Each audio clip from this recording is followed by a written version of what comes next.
बिहार में सर आपकी पार्टी कितने सीटों पर चुनाव लड़ेगी?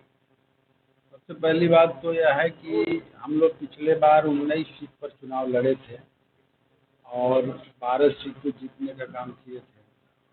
तो स्ट्राइक रेट के हिसाब से महागठबंधन में सबसे बढ़िया स्ट्राइक रेट था।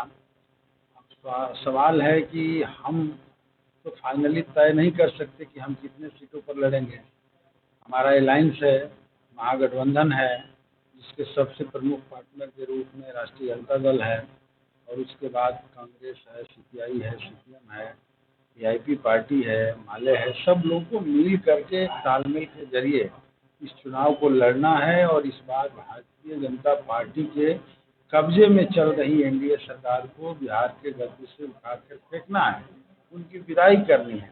तो हमारे लिए बहुत मायने नहीं रखता कि हम कितना सीट कौन लड़ेगा, हम सब लोग मिल करके उसको फाइनल करेंगे। लेकिन उम्मीद रखिए कि पिछले बार से इस बार हमारी पार्टी ज़्यादा सीटों पर चुनाव लड़ेगी और लड़ करके पिछले बार से ज़्यादा सीट जीतेगी। क्या मुद्दे होंगे सर? बिहार के चुनाव के मुद्दे हमारी पार्टी ने महाजुटान रैली से फाइनल कर लिया। और आपको मैं बता दूं कि बिहार का जो जातीय गणना हुआ था, तो जातीय गणना में भी बिहार के मुद्दे तय कर दिए थे।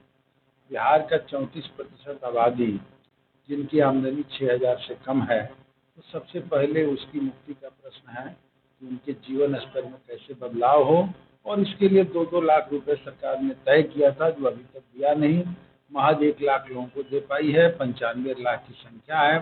तो ये लड़ाई है कि उन सबको एक मिले ताकि उनके जीवन में बदलाव हो।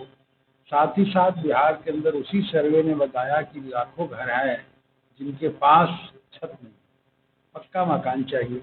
ऐसे लाखों परिवार हैं जिनके पास घर बनाने का ज़मीन नहीं है, बसने का ज़मीन नहीं है, तो उन्हें ज़मीन मिलना चाहिए। बिहार के नौजवान आज दर-दर के ठोकर खा रहे हैं।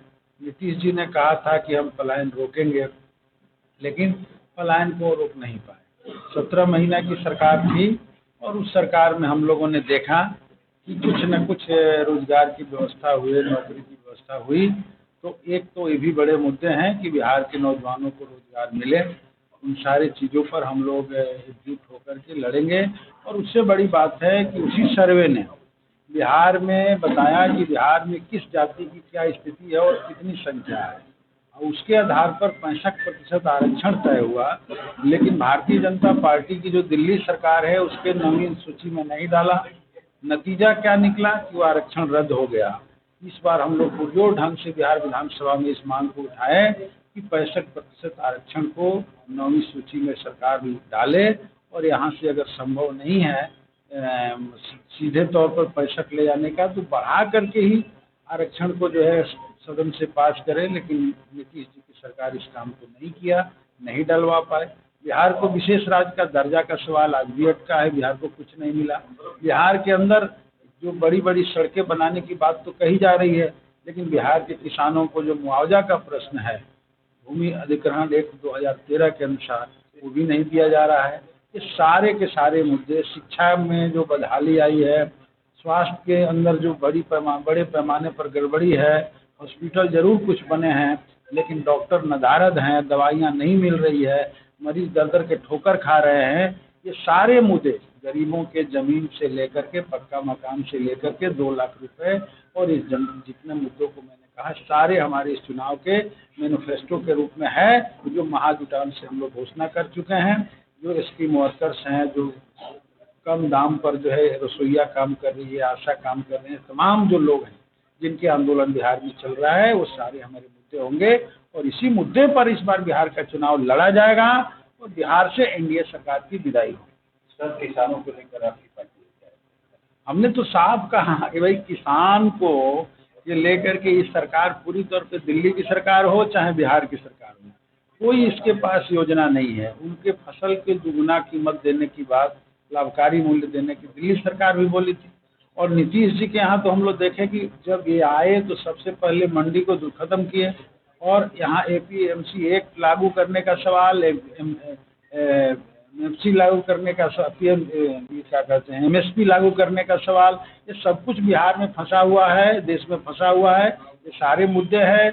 और बिहार के अंदर जो है अभी खेतों को सिंचाई की व्यवस्था 20 साल में नहीं दे पाए।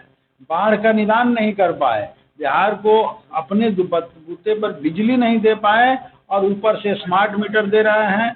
हम लोग का मांग होगा कि किसानों को फ्री बिजली हो और 200 यूनिट फ्री बिजली हर आदमी को बिहार के अंदर मिले, जो गरीब लोग हैं, कमज़ोर लोग हैं, और महिलाओं को कम से कम 2500 रुपया खाते में आवे, पेंशन बढ़ा करके 3000 रुपये हो। ये सारे मुद्दे होंगे। अगर महागठबंधन की सरकार बिहार में बनती है तो क्या किसानों का ऋण माफ होगा?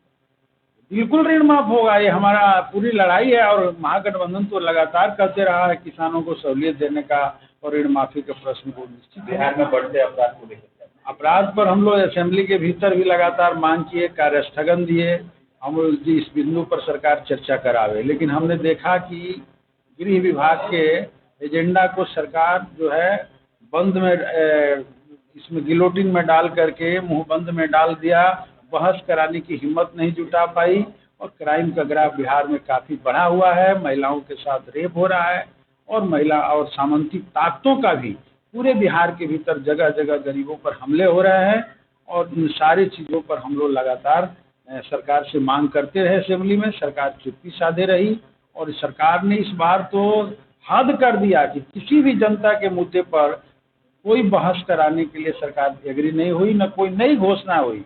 सरकार ही जो है सर्वे कराई, लेकिन इस सर्वे को ध्यान में रखते हुए कोई बजट में प्रावधान नहीं किया गया। और अब तो बीजेपी के एक तरह से सरकार को बीजेपी ने हाईजेक कर लिया है और पूरे प्लान है कि इस रामनवमी के महीने को पूरे बिहार को दंगे के आग में झोंका जाए, बिहार के अंदर जहर घोला जाए। ये